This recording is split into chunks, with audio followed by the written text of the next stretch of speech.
Who's your man? Man Rabbuk? Who's your Lord? Ma dinuk? What's your religion? Man nabiyuk? This is in the grave, right? But on the day of judgment, one of the hadith mentioned 4 things. Go ahead. Somebody tells you, forget about praying. Let's go hang out, watch movies. What do? We tell In the back. Say You. no, say no. Huh? Say no. Good job, right? Yes, you. Tell them they're a loser. There you go, right? Tell them when it's time to pray, it's time to pray. We don't compromise on the religion, right? Huh? Yes. So do you know what backbiting is? Anybody tell me? You. Talking about people behind their back. Excellent. Look, how old are you? 9. 9 years old. She knows backbiting so well. So talking about somebody behind their back is haram. And it's from the major sins. The Prophet ﷺ said, it is like eating the flesh of your brother. Imagine you're eating somebody's flesh like a cannibal. That's nasty, right? Nasty? Yeah, right? So if you don't want to do that, we don't backbite people. Imagine if you pray and fast, but on the day of judgment, because you were backbiting somebody, Allah will give your good deeds to them. You're going to be broke, right? You don't want to do that, especially not on the day of judgment. So this is very important, we don't backbite. So the third condition to save us from being in loss is we call people towards the truth.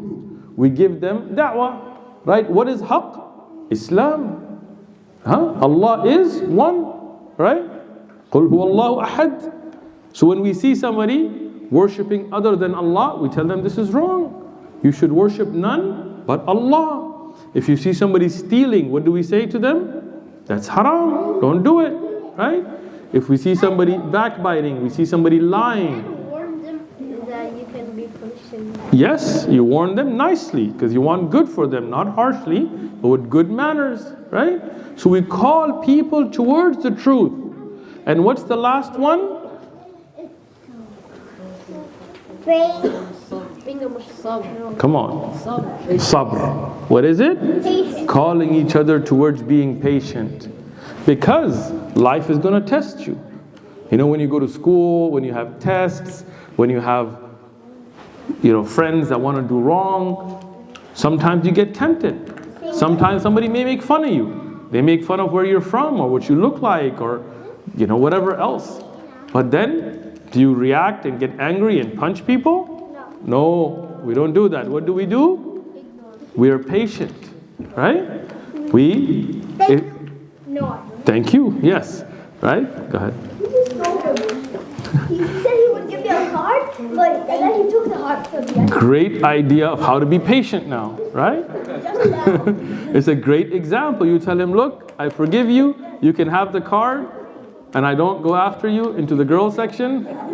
And I don't go follow you towards the back.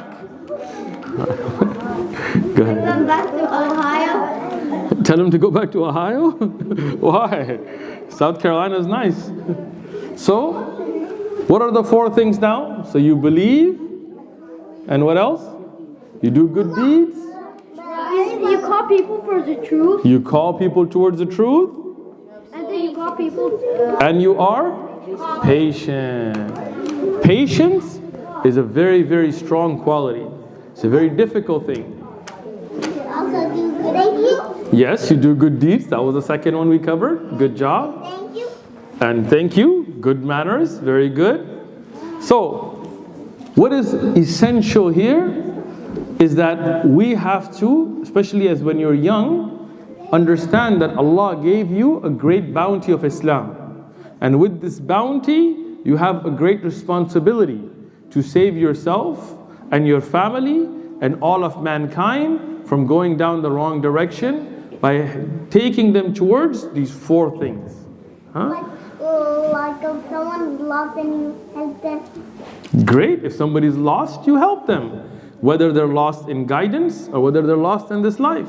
If someone gets kidnapped. If somebody gets kidnapped, we help them as well. Call the police, stranger danger. If someone gets bullied. If somebody gets bullied, we stop people from bullying. We say it's not nice to bully, right? If a war happens? If a war happens, may Allah protect us all. We defend our families and we want good for everybody. Now, many of you are very young, right? So you might think that this time is just a time to waste. This is just a time to have fun and watch TV and play games and so on. No. No? Good job. You're off that, yeah? Read Quran. Excellent. You know, this is the best time of your life to memorize the Quran, to do the best you can. Surah Al-Baqarah. You've got high, how old are you? 4 years old and you're memorizing Baqarah. I like you. You got to have high expectations, mashallah. He is, inshallah. He's got the niyyah for it. Go ahead. Yes. You're memorizing Surah Al-Baqarah. How old are you? 7. Allahumma barik. You guys are, Shaykh Abdul Wahab, you've done a great job with this group, mashallah, already. Huh? It has a lot of meanings and a big tafsir. And it's the longest surah in the Quran. So, at this age that you guys are at, you know, some of the Sahaba, like Ali ibn Abi Talib, radiallahu anhu, he was fulfilling great responsibilities. So don't think this is a time to waste. This is the time to use the most. Allah subhanahu wa ta'ala, on the day of judgment, He will ask you about 4 things. You know what they are before you can even move? What are they? I know the first one. Which is? Salah. That is the first thing you will be questioned about. That is true. But these 4, as mentioned in the hadith, is your life and how you spent it. Alright? Wait, Yes. your time. Go ahead. That is in the grave. The 3 questions in the grave. Go ahead. Your time. What is who's Your time, he is right. The 4-year-old got it. What are you saying? Who's your man? Man Rabbuk? Who's your Lord? Ma dinuk? What's your religion? Man nabiyuk? This is in the grave, right? But on the day of judgment, one of the hadith mentioned 4 things. Go ahead. What you spent your money on? Excellent. That's right. So your life, your time, how you spent it. I'm going to ask you guys these 4, okay? So your time, how you spent it, your knowledge and how you acted upon it, your wealth, how you earned it and spent it, and what's the 4th? Your youth, when you're young, and how you spent it. Right? So what are the 4? Somebody from the sister side? Yes, go ahead. Your life, that's the first one, good. And? Go ahead. How you spend it? Good. Your money, how you spent it. Your time, we got that one, the first one, good. How you Your knowledge and how you acted on it. And the 4th is your youth. Now, isn't your youth a part of your life? Yes. Yes, but that one is asked about separately. Why? Because a lot of people waste time when they're young. But this is the time that you have to be most careful not to waste time. Ali ibn Abi Talib, he was very young when he became Muslim. And instead of wasting time, he would go help the Prophet ﷺ, and he would go and arrange for the da'wah. You know, when the Prophet ﷺ first had the Quran revealed to him, you know, in the seerah from Jibreel alayhi salam, when he said, "Iqra bismi rabbika alladhi khalaq," you know, when the Quran began to be revealed, the Prophet ﷺ, when he went home, Allah subhanahu wa ta'ala, He sent ayah to him, "Ya ayyuhal mudaththir, qum fa'andir, wa rabbuka fakabbir," right? What does it mean? That one that's wrapped up shaking, get up. It's not time to sit down.